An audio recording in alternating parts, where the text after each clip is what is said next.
Assalamu alaikum class. Today is 9th July 2020. This is MA English. Today our topic in linguistics is rules of ra, ing and past forms. First of all, we're going to talk about rules of ra. As you can see on the screen, look at the first rule. Ra is never pronounced in the final position, as in car. Now you see the word car, the spellings are C-A-R, but in pronunciation you can see over here the R is missing, because whenever R sound is pronounced in the final position of a word, it is never pronounced. Okay, so we omit it and we don't say car, we say ka. Similarly, the word teacher. Now you can see in the spellings the ra is in the final position, but in phonetic transcription it is not pronounced because it is coming in the final position.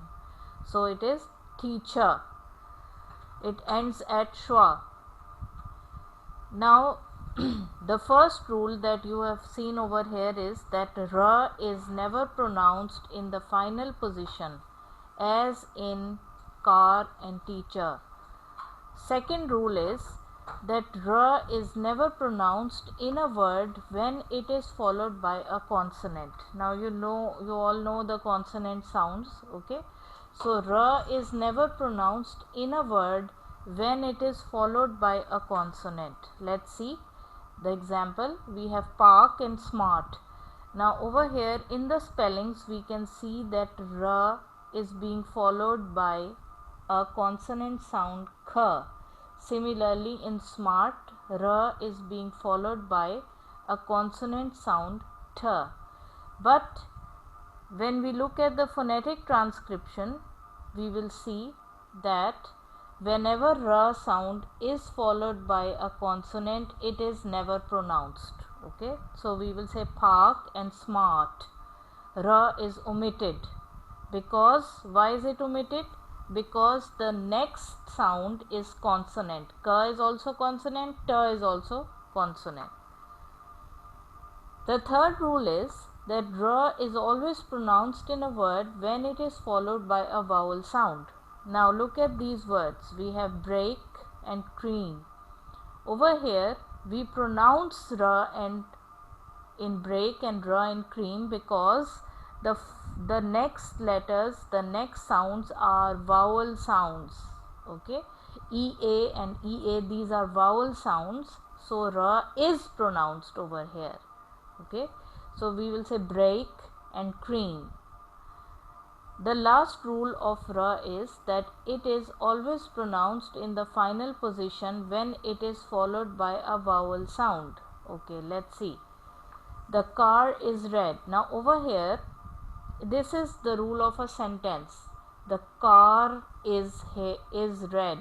Now we will pronounce ra. Why have we pronounced ra? Earlier I told you that ra will never be pronounced if it's in the final position. But it is in the final position, but there is another word following it, and that word is starting with a vowel sound, so it will be pronounced.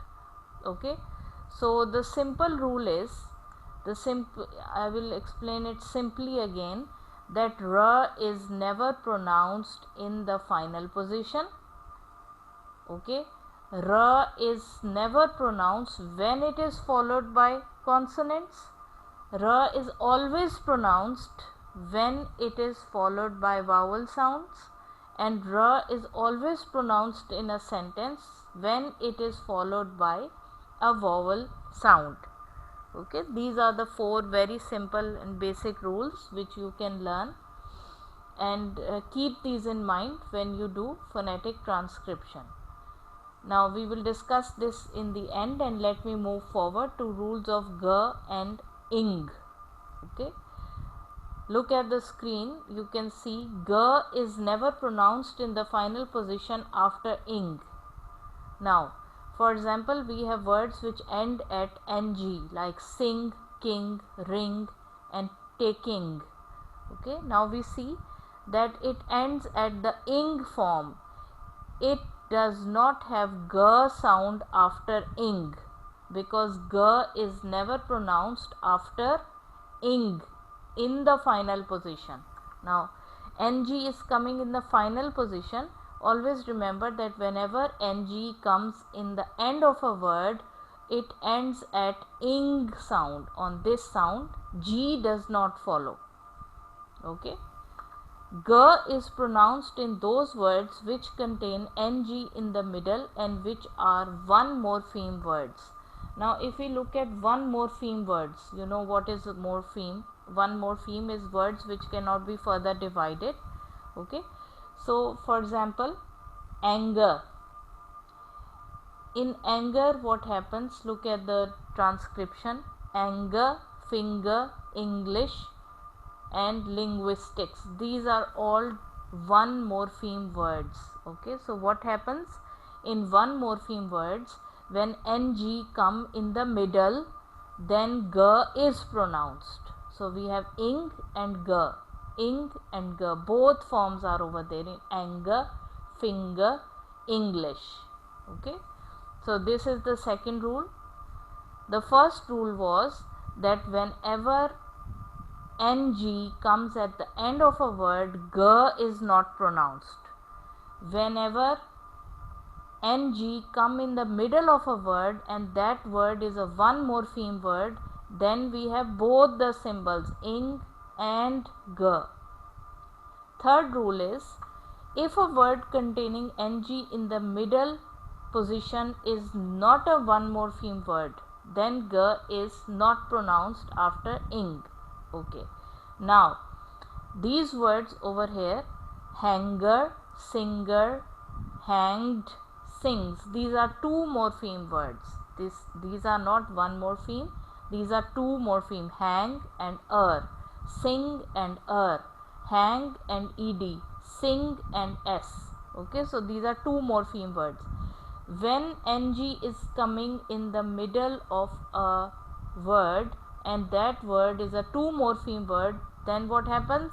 G is again not pronounced, only ing is pronounced. Next rule is that if a word containing ng in the middle position has been found by making a comparative and superlative degree of adjective, then g will be pronounced. For example, these are also two morpheme words, but they are adjectives and formed by adding er and est. For example, long, longer, longest. Okay, so in these forms only, this is an exception of the previous rule, that in these forms only g will be pronounced, although they are two morpheme, but because they are forms of adjective made by er and est, so g will be pronounced. And the last rule of this is, if a word consists of nk or nc, then it will change into ing, and k or c will change into k. For example, ink, tank, bank, and uncle. Okay, so look at this word bank. We have b, a, and this ing sound and k. So n is changed into ing and k is changed into k. K sound will remain k sound and n will change into ing. Similarly, in uncle, n is changed into ing and this c, which is pronounced as k, is changed into k. So these were the rules of ng and ing. Okay, now we are left with rules of past forms. Past form rules are very simple. Words ending at voiceless consonants will have t in their past form. For example, stop, when you change it into its past form, it will become stopped, because p, s, k, h, these are all voiceless. When voiceless words are coming at the end, then in the past form t sound will be used. However, When voiced words are coming in the end, then it will change into d sound.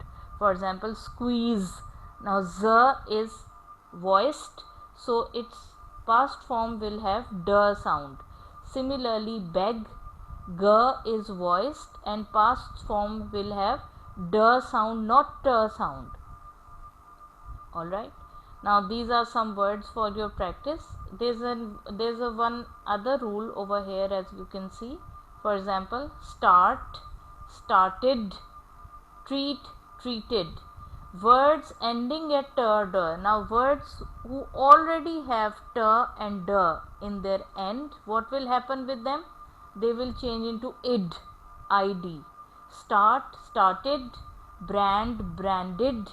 Okay, words which have t and d. So very simple rules we have over here, that if there is voiced sound, voiced, then d will come.